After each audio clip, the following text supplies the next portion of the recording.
বুড়িমা, আবার আপনি কি জন্য এসেছেন বলুন তো? এই তো কদিন আগে আপনাকে দেখে দিলাম। কেন? আমি এলে কি তোমার কোনো সমস্যা হচ্ছে? তোমাকে তো যতবার দেখাতে আসি ততবারই তো টাকা দেওয়া হয় নাকি?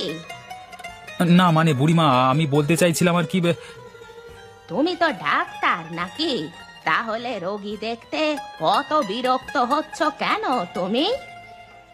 না মানে বুড়িমা, বিরক্তির ব্যাপার না। আপনাকে তো যা বলবার বলে দিয়েছি।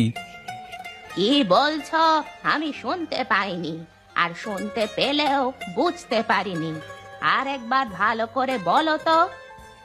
আপনাকে এই বয়সে খাওয়াটা একটু কমাতে হবে। খাওয়া না কমালে আপনার কিছুই হবে না। আমি খাচ্ছি সেটা আমার ব্যাপার।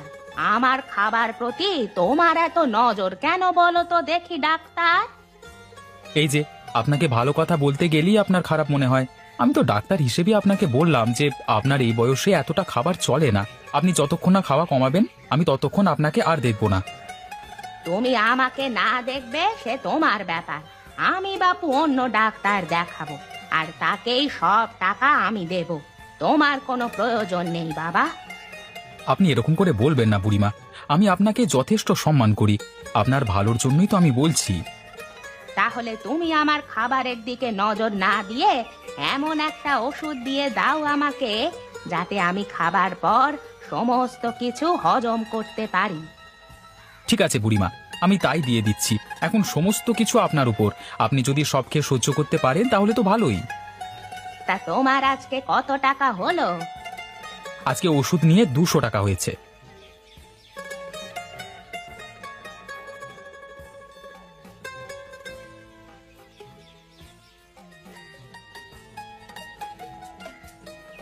কি গো, তুমি আজকে কাজে যাবে না?